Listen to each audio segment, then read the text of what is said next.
अभी घर जाके आपने कुकिंग भी करनी होगी। है घर जाके मैंने कहा घर जाके कुकिंग भी करनी है आज आपने।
जी अस्सलाम वालेकुम, सबको आवाज आ रही है स्टूडेंट्स? आवाज क्लियर है मेरी? क्लियर है वॉइस?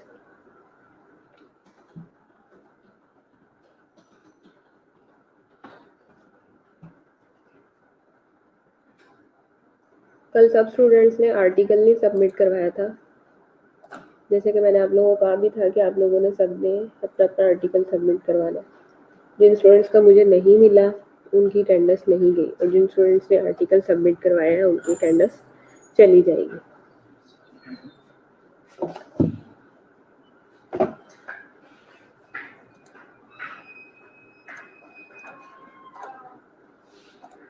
लास्ट टाइम हम लोग बात कर रहे थे सैम्पलिंग कलेक्शन की।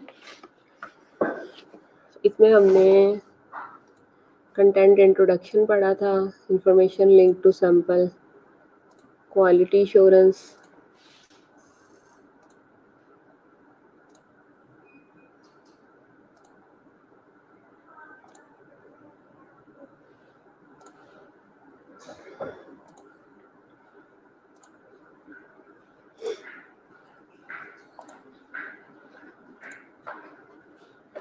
ये सारी चीज़ें आपको जो है वो साथ साथ मैंने इमेजेस भी इसलिए दिखाए थे। टाइप्स ऑफ बायोस्पेसिमेंस हमने पढ़े।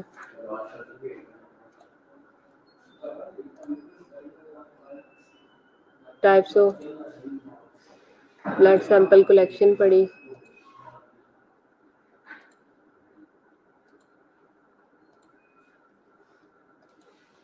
EDTA tube, blood collection, color code tubes, heparin, citrate, dried blood spot,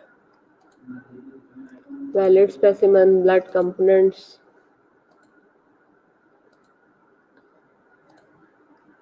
lymphocytes, mononuclear leukocytes, granulocytes, erythrocytes,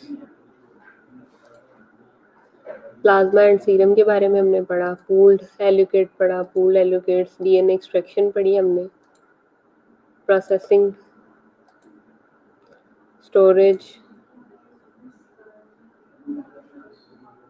storage हमने इफ्रा पढ़ी थी और टाइमिंग भी, हाँ जी, यूरिन कलेक्शन भी पढ़ा था हमने।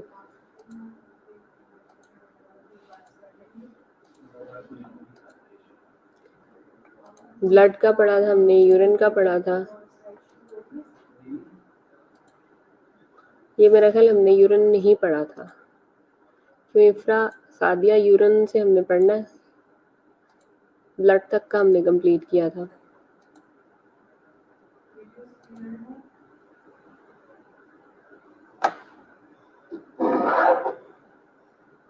हाँ जी, इफ्रा सिदरा हम लोगों ने यूरिन कलेक्शन जो है उसको पढ़ना था कि यूरिन कलेक्शन से हमने स्टार्ट करना था मेरे ख्याल से।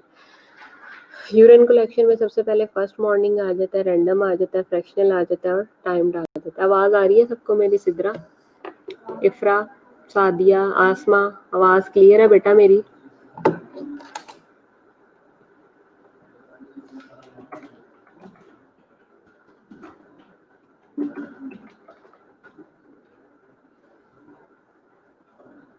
ओके, यूरिन कलेक्शन में हम या तो फर्स्ट मॉर्निंग में उसका मंगवाते हैं, या रैंडम मंगवाते हैं, फ्रैक्शनल मंगवाते हैं और टाइम मंगवाते हैं, ठीक है। इन सारों में से किसी एक टाइम पे हम लोग इकट्ठा करते हैं। मॉर्निंग यूरिन अगर देखें, to collect the first morning specimen the subject voids before going to sleep and immediately upon rising collect से यूरिन स्पेसिमन, ठीक है। उसमें हम उसको फर्स्ट मॉर्निंग का जो है वो कलेक्ट करवाते हैं। Specimen must be preserve if not delivered with in 2 hours of the collection. Specimen को हम प्रिजर्व कर लेते हैं अगर तो वो 2 आवर्स तक की कलेक्शन के अंदर वो नहीं आता, ठीक है। अक्सर आपने देखा है बहुत से यूरिन के टेस्ट जो होते हैं वो फर्स्ट मॉर्निंग के होते हैं, ठीक है। इस स्लाइड को जरा रीड करें क्लास आप गौर से।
उसके बाद मॉर्निंग यूरिन आपने पढ़ लिया।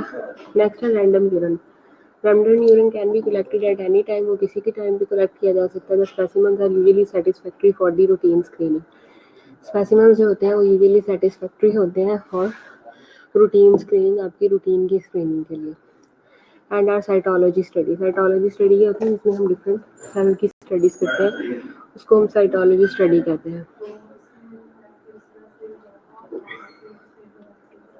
If a large amount of urine is needed, subject will be asked to drink a lot of water 2 hours before collection. और अगर बहुत ज़्यादा हमें मिकदार में यूरिन चाहिए हो तो हम क्या करते हैं कि हम उस पर्सन को कहते हैं कि वो 2 घंटे पहले जो है वो अच्छा खासा पानी पिए, ताकि हम यूरिन की कलेक्शन को ईजी बना सकें। आगे आ जाता है fractional collection. Fractional collection are use of compare the concentration of any analyte in a urine with its concentration in the blood. ठीक है, अब हम क्या करते हैं कि फ्रैक्शनल कलेक्शन के अंदर हम कंपेयर करते हैं कंसंट्रेशन ऑफ एनालेट को इन यूरिन के अंदर with its concentration in the blood. The first morning urine containing solutes and metabolites from evening meal, ठीक है। और जो फर्स्ट मॉर्निंग यूरिन होता है वो मुश्तमिल होता है सॉल्यूट्स पर और मेटाबोलाइट्स पर, क्योंकि इवनिंग का मील जो होता है उसके अंदर डिग्रेड हो चुका होता है, उसको हम डिस्कार्ड कर देते हैं। But the second urine excreted is collected, fasting urine specimen जिसको कहते हैं। नेक्स्ट आ जाता है आपके पास time collection. Time collection usually done over 12 to 24 hours period. Eliminate the need to determine when excretion is optimal and allow day-to-day comparison. ठीक है, हम टाइम कलेक्शन यूजुअली जो होते हैं हम करते हैं 12 to 24 आवर पीरियड के अंदर, और हम क्या करते हैं, एलिमिनेट करते हैं नीड टू डिटर्मिन, हमें जिस चीज़ की ज़रूरत होती है जब हमने एक्सक्रीशन को ऑप्टिमल बनाना होता है, और डे टू डे कंपैरिजन के लिए हम लोग इस चीज़ को यूज़ करते हैं। यानी कि एक दिन का रिजल्ट जब हमने कंपेयर करना होता है दूसरे दिन के साथ, दूसरे दिन का तीसरे दिन के साथ, एंड सो ऑन। अगला है क्लीन एंड ड्राई प्लास्टिक और ग्लास कंटेनर्स के अंदर हम इसको स्टोर करते हैं। यानी कि जो आपका कंटेनर होता है वो क्लीन होना चाहिए, ड्राई होना चाहिए और प्लास्टिक का होना चाहिए, 50 to 3000 ml कैपेसिटी का। A preservative may be needed depending on the proposed assay.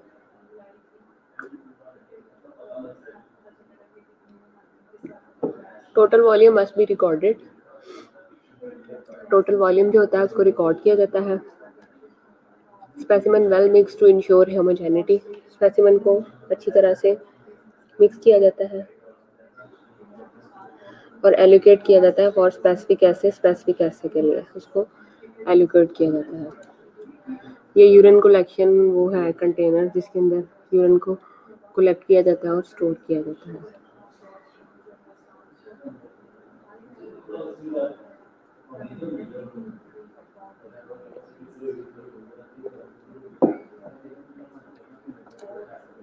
आगे है time frame for measurement of the proposed ऐसे।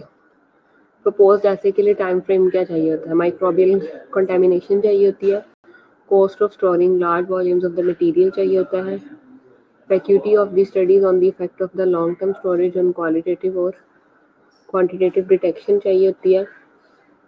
वैक्यूटी देखते हैं हम स्टडीज़ की, यानी कि लॉन्ग टर्म स्टोरेज पे क्या इफेक्ट है और उसकी क्वालिटी और क्वांटिटी दोनों पे क्या इफेक्ट है। टिश्यू को जब हमने कलेक्ट करना है, मिसाल के तौर पे कोई भी टिश्यू हो सकता है हमारा, वो हमारा कोई भी ब्रेस्ट टिश्यू हो सकता है जिसको हमने बायोप्सी के लिए भेजना होता है, कोई भी बॉडी का टिश्यू हो सकता है जिसको हमने कलेक्ट करना होता है, उसमें confirming clinical diagnosis by histological analysis, उसमें हम क्लिनिकल डायग्नोसिस करते हैं और हिस्टोलॉजिकल एनालिसिस उसका करवाते हैं। Examining tumour characteristics at chromosome and molecular level, और ट्यूमर की कैरेक्टरिस्टिक्स को हम चेक करते हैं मॉलिक्यूलर लेवल के ऊपर। It requires to collect more material than it is necessary for pathological evaluation, और हमें पैथोलॉजिकल एवेल्यूएशन के लिए ज़्यादा ज़रूरी है मटेरियल्स को गैदर करना।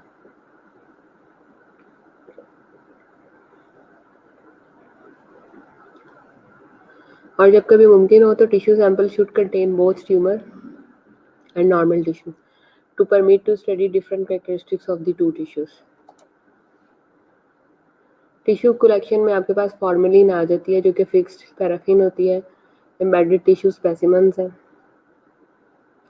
फ्रोजन टिश्यू है जो कि -70 डिग्री सेंटीग्रेड पे फ्रॉज हो जाता है। This tissue is embedded in frozen section support media and stored at -70 degree centigrade.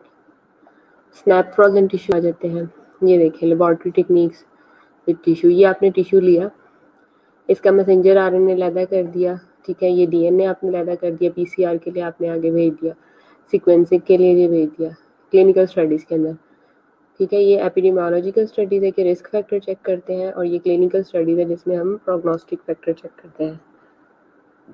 इसके अलावा डिफरेंट फैट टिश्यूज़ जो होते हैं आपके एडिपोज टिश्यूज़, मिसाल के तौर पे they are quite feasible for the subject and involve low risk. The tissue offers a relatively stable deposit of triglycerides and fat-soluble substances such as fat-soluble vitamin A and D. It represents the greatest reservoir of the carotenoids and reflects long-term dietary intake of essential fatty acids. जब हम adipose tissue या fat tissues की बात करते हैं तो उसमें most of the time हम ट्राइग्लिसराइड्स की और फैट सॉल्युबल सब्सटेंसेस की बात करते हैं, जिसमें आपके विटामिन्स आ जाते हैं, फैट सॉल्युबल विटामिन्स। मिसाल के तौर पे विटामिन ए है और विटामिन डी है, ठीक है। इसके अलावा जब हम इन चीज़ों को चेक करते हैं तो इन सेल्स के अंदर हम कैरोटीनॉइड्स को चेक करते हैं और एसेंशियल फैटी एसिड्स को चेक करते हैं। ये है ब्रोंको एल्वियोलर लेवाज। जैसे गैस्ट्रिक लेवाज करते हैं उसमें हम स्टमक सारे को वॉश आउट कर देते हैं, इसी तरह से ब्रोंको एल्वियोलर लेवाज होता है जिसे बीएल कहते हैं। BL used to access and quantify the asbestos exposures, ठीक है। एस्बेस्टॉस एक्सपोजर्स को क्वांटिफाई करने के लिए हम ब्रोंको एल्वियोलर लेवाज करते हैं। इंड्यूस्ड स्प्यूटम सैंपल एंड बाफ can also provide sufficient DNA for PCR ऐसे। और इंड्यूस्ड स्प्यूटम सैंपल हो गया और बाफ वो टेक्निक है जिसमें हम डीएनए डिफरेंट चीज़ों का सफिशिएंटली प्रोवाइड करते हैं उसके पीसीआर एसेस के लिए, ये उस टेक्निक का नाम है। आगे exhaled air to evaluate the exposure to different substances particularly solvent such as benzene and styrene. मतलब जब हम डिफरेंट इस तरह के कंपाउंड्स को यूज़ करते हैं, जैसे बेंजीन है, ठीक है, ये एक ऑर्गेनिक कंपाउंड है, स्टायरीन है, तो इनकी एफिकेसी और इनकी इन्फ्लुएंस को चेक करने के लिए हम एक्सॉल्ड लेयर यूज़ करते हैं to be used as a source of exposure and susceptibility marker. और हम उसको एज ए सोर्स यूज़ करते हैं ससेप्टेबिलिटी मार्कर का। कैफीन ब्रीथ टेस्ट, ठीक है, एक्टिविटी के लिए breath, urea, presence of urease positive organism such as H pylori वगैरह। हेयर में क्या है, easy available biological tissues whose typical morphology may reflect disease conditions within the body. Number 2 provides permanent record of trace elements associated with normal and abnormal metabolism. जब हमने record check करना होता है abnormal और normal metabolism का। A source for occupational and environmental exposure to toxic metals. इसके अलावा occupational places के ऊपर काम करने वाले वो सारे के सारे वर्कर्स के अलावा वो कौन कौन सी चीज़ें हैं जो कि इन पे असरअंदाज होती हैं, ये उनके अंदर भी चीज़ें आ जाती हैं। Good marker for environment tobacco smoke, tobacco और स्मोक को वैल्यूएट करने के लिए गुड मार्कर है। पीटीएस जो है वो इसका एब्रीवेशन है, एक्सपोजर इन चिल्ड्रन, ज़्यादातर बच्चों में देखा जाता है। The hair nicotine levels were shown to be well correlated with cotinine creatinine ratio in urine from the same individual. अब क्या है कि हम इसमें निकोटीन और केराटिनिन रेशियो को मेजर कर लेते हैं सेम इंडिविजुअल के अंदर। Hair analysis provide long term information from months to years, और हमें अगर ज़्यादा देर की इंफॉर्मेशन चाहिए होती है, कई महीनों से कई सालों की, तो हम इसमें देख सकते हैं। Concerning both the severity and patterning of the drug use. Hair roots can be optimal source of DNA, ठीक है, वो सारा का सारा आपकी डीएनए की इन्फॉर्मेशन होती है और पीसीआर एनालिसिस के लिए वो बहुत ज़्यादा बेस्ट होती है and permit easy collection, transportation and low overall cost. Nail clippings, toe nails और finger nails clippings are obtained in a very easy and comfortable way, ठीक है। ये जो आपके फोरेंसिक मेडिसिन वाले लोग होते हैं या दूसरे इन्वेस्टिगेशन के दौरान जब ये नेल क्लिपिंग्स करते हैं, they don't require processing, storage and shipping condition and thus suitable for large epidemiological studies। क्योंकि डेड टिश्यूज है, इसमें हमें उसकी प्रोसेसिंग की ज़रूरत नहीं है, स्टोरेज की नहीं है, शिपिंग की नहीं है, और लार्ज एपिडेमियोलॉजिकल स्टडीज़ के अंदर यूज़ होते हैं। ट्रेस एलिमेंट्स होते हैं, सिलीनियम लेवल होता है, आर्सेनिक लेवल होता है। Less likely to be contained by environmental factor, involves more complicated processing. Buccal cells, no invasive, good for PCR analysis, can measure both germline and somatic mutation। इससे आप germline भी identify कर सकते हैं और somatic mutation भी। आगे आ जाता है saliva।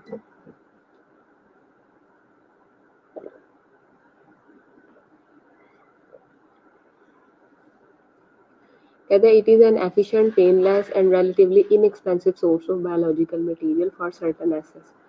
मतलब इसमें आपको किसी किस्म का कोई इन्वेसिव प्रोसीजर यूज़ करने की ज़रूरत नहीं है, चीपेस्ट है ये और बेस्ट सोर्स है बायोलॉजिकल मटेरियल का।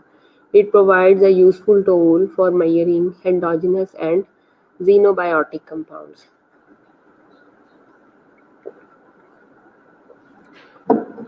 और डिफरेंट एंडोजिनस और जीनोबायोटिक कंपाउंड्स की स्टडी के लिए बेहतरीन है। आगे है मेजरमेंट्स।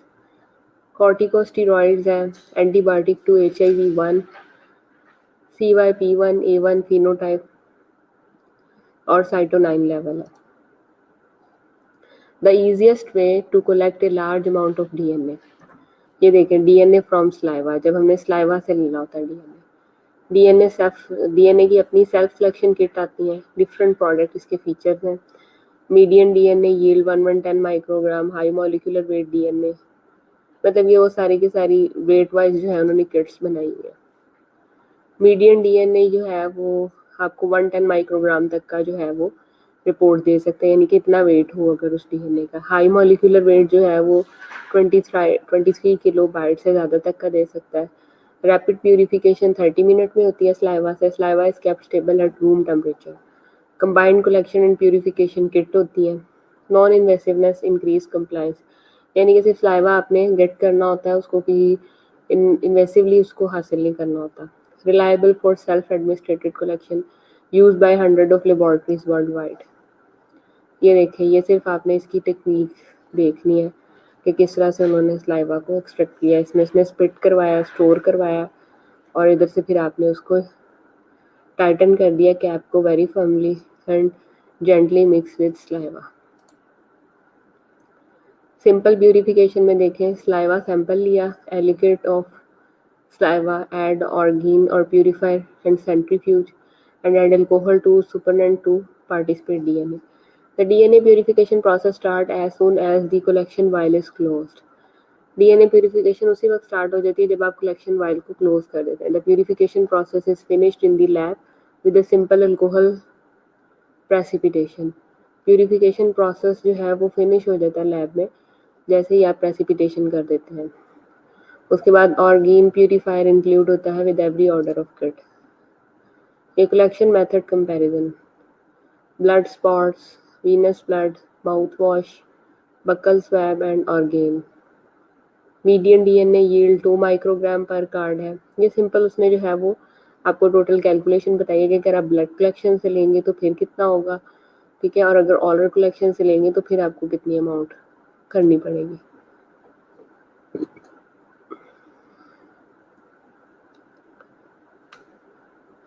इस टेबल को ज़रा और से देखें, कलेक्शन मेथड कंपैरिजन, ब्लड में और ओरल में कैसे उसने लिया हुआ। आपको आवाज़ आ रही है? सिद्रा, अस्मा, सादिया, इस टेबल को ज़रा गौर करें।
ब्रेस्ट मिल्क की अगर बात करें तो मयरिंग हार्मोन्स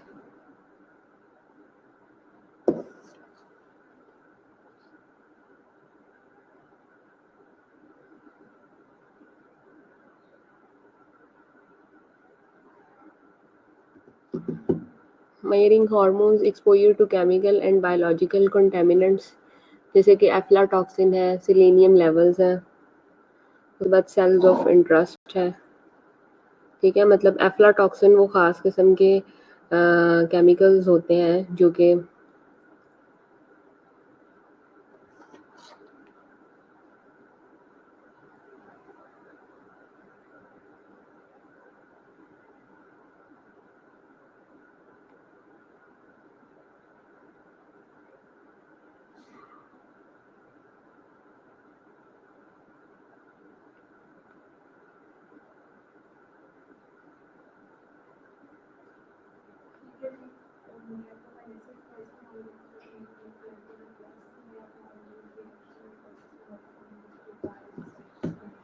उसके बाद आपके पास एफ्लाटॉक्सिन है, सेलेनियम लेवल्स हैं, सेल्स ऑफ इंटरेस्ट है, ये चीज़ें आ जाती हैं साथ साथ। उसके बाद फीसिस है, फीसिस में सर्टन सेल्स ऑफ इंटरेस्ट आ जाते हैं, इन्फेक्शियस मार्कर्स आ जाते हैं, ऑन्कोजेंस आ जाते हैं। फीसिस में हम इन चीज़ों को मेजर करते हैं। उसके बाद आपका सीमन आ जाता है। evaluate the effects of exposures on endocrine and reproductive factors. आप evaluate करते हो exposures on endocrine and reproductive factors. sexual abstinence को देखते हो for last 2 days but not exceed 7 days. ठीक है, मतलब कि सेक्सुअल एक्टिविटी ना की हुई हो 2 days कम से कम पहले बट और 7 days से ऊपर एक्सीड नहीं करनी चाहिए. Should reach the lab within the 1 hour. Temperature देखेंगे. Specimen collection required storage system that capable of maintaining the optimal temperature for the diverse type of specimen. और आप जो कलेक्शन देखते हो जो आपको रिक्वायर होती है स्टोरेज सिस्टम के लिए, उसमें आप मेंटेन करते हो ऑप्टिमल टेम्परेचर को for the diverse type of specimen. 20 degree centigrade certain item stable. Urine में 70 degree centigrade DNA, serum, hormone और vitamin. 120 degree centigrade hormones, carotenoids और अदर न्यूट्रिएंट्स. स्टोरेज में आप फ्रीज करते हो. फ्रीजर्स में फेल हो जाता है leading to the necessity for 24 hours monitoring for the facility through a computerized alarm system to alter the personal and active backup equipment. यानी कि स्टोरेज में ये होता है कि जब फ्रीज़र फेल हो जाता है तो ऑटोमेटिकली एक अलार्म होता है कंप्यूटराइज्ड जो कि वो उसको डायरेक्ट करता है कि आपका इक्विपमेंट जो है वो एक्टिवेट नहीं है, तो अपनी पर्सनल और अपनी दूसरी चीज़ों के बारे में अलर्ट शो हो जाए. Monitoring fire, power loss, leakage etcetera. आगे है शिपिंग, यानी कि जब आप एक जगह से दूसरी जगह करते हो तो sample shipping requirements depends on the time, distance, climate, season. ठीक है, सैम्पल शिपिंग में आपके पास ये सारी चीज़ें आ जाती हैं. टाइम आ जाता है, डिस्टेंस आ जाता है, क्लाइमेट आ जाती है, सीजन आ जाता है और मेथड्स ऑफ ट्रांसपोर्ट आ जाता है, एप्लीकेबल रेगुलेशंस आ जाती है, टाइप ऑफ स्पेसिमेन आ जाता है and markers to be assayed. और वो सारे के सारे मार्कर जो कि आपने ऐसे के लिए रखे होते हैं. उसके बाद polyurethane boxes containing dye ice are used to ship and transport sample that require low temperature. जिस पे आपको low temperature की ज़रूरत होती है. For samples require very low temperature, liquid nitrogen containers can be used. The quality of dry ice should be carefully calculated based on estimated time of trip. Safety जो आपने ज़्यादा इसमें जो आपकी ज़्यादा मतलब कि असरअंदाज करनी होती है वो protect specimen from contamination. Worker safety, HIV और हेपेटाइटिस बी. प्रोसीजर में अगर आप देखें तो इसमें स्टैंडर्डाइज्ड अप्रोच आप देखते हो in order to ensure quality control. मतलब जो भी पहले SOPs यूज हो रही होती है ना, SOPs को आप मद्देनजर रखते हो। बायोलॉजिकल स्पेसिमेन कलेक्शन मैनुअल देखते हो, manual for field trip preparation, packing and shipping sample देखते हो, प्रोटोकॉल देखते हो फॉर लैब ऐसे। And this is all about, जो कि आपको जो है वो जहन में रखना है। ओके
प्रोसीजर में हम लोग कह रहे थे कि बायोलॉजिकल स्पेसिमेन कलेक्शन मैनुअल्स बने होते हैं, हर लैब का एक अपना मैनुअल होता है। उस मैनुअल को हम लोग स्टडी करते हैं। जैसे शालामार की लैब्स हैं, इनकी अपने प्रोसीजर के मैनुअल्स हैं। Manuals for field trip preparation, packing and shipping sample. जो आपने एक जगह सेंटर से दूसरे सेंटर में जो आपने अपना सैंपल भेजना है, या एक ब्रांच से दूसरी ब्रांच में, या बाज़ औक़ात ये होता है कि एक ब्रांच हेड ऑफिस होती है, कुछ टेस्ट हेड ऑफिस में ही होते हैं। तो शिपिंग ये होती है कि जब आप उसको शिफ्ट करते हो एक जगह से मटेरियल को दूसरी जगह पे, तो उस टाइम पे जो भी उसकी वो है प्रोसीजर प्रोटोकॉल्स हैं, आपको उनको फुलफिल करना होता है, जो कि उनके मैनुअल के अंदर दर्ज होते हैं। उसके अलावा हम प्रोटोकॉल देखते हैं for lab assays. Lab assays के लिए हम लोग प्रोटोकॉल देखते हैं। तो this is all about for sample collection. तो इसमें अगर किसी किस्म की कोई कन्फ्यूजन है, shipping related, storage related, temperature related, semen, urine, faeces, ये इन सब का कॉन्सेप्ट देने का आप लोगों को पर्पस ये था कि एज अ नर्स जब आप लोग ट्रांसफ़र करते हैं, सैंपल कलेक्शन करते हैं, ठीक है, और अगर आप, क्योंकि फर्स्ट हैंड आप लोग होते हैं, फर्स्टली जो बिहेव कर रहे होते हैं वो आप लोग बिहेव कर रहे होते हैं। तो अगर किसी जगह पर आपसे मिस हैंडलिंग हो जाती है, तो आपसे मिस हैंडलिंग का मतलब ये है कि आगे फिर कलेक्शन में एरर आना ही आना है, क्योंकि फर्स्ट हैंड उसको आप देख रहे होते हैं। चाहे वो यूरिन का कलेक्शन है, as a nurse, as a bedside nurse जो है, ब्लड का आपका रिस्पॉन्सिबिलिटी है, ठीक है। इसी तरह फीसिस है, इसी तरह से ब्रेस्ट मिल्क है, स्लाइवा है, जिस तरह भी अगर आपको टेक्निक्स नहीं पता होंगी, प्रोटोकॉल नहीं पता होंगे, मैनुअल्स नहीं पता होंगे, तो आप उसकी स्टोरेज को 100% मेक श्योर नहीं कर सकते। लिहाजा ये चीज़ें बहुत ज़्यादा ज़रूरी है और आपको इन्हें साथ साथ जो है वो मद्देनज़र रखना चाहिए। इसी तरह से आपका टेम्परेचर आ जाता है, टेम्परेचर वाइज आपने कैसे करना है, ये सारी चीज़ें जो है वो साथ साथ जो है वो करनी बहुत ज़रूरी है। So this is all about sample collection. इसमें अगर किसी भी किस्म की कोई कंफ्यूजन है, कोई क्वेश्चन है, तो आप इसमें मुझसे पूछ सकते हैं।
जूलियस, मैंने तुमसे ये पूछ रही हूँ कि तुमने अपनी असाइनमेंट नहीं मुझे जमा करवाई, तो वो तो ग्रेडेड है, ठीक है। वो आर्टिकल अगर तुम्हें लिटरेचर रिव्यू नहीं करना आएगा तो तुम आगे कैसे काम करोगे?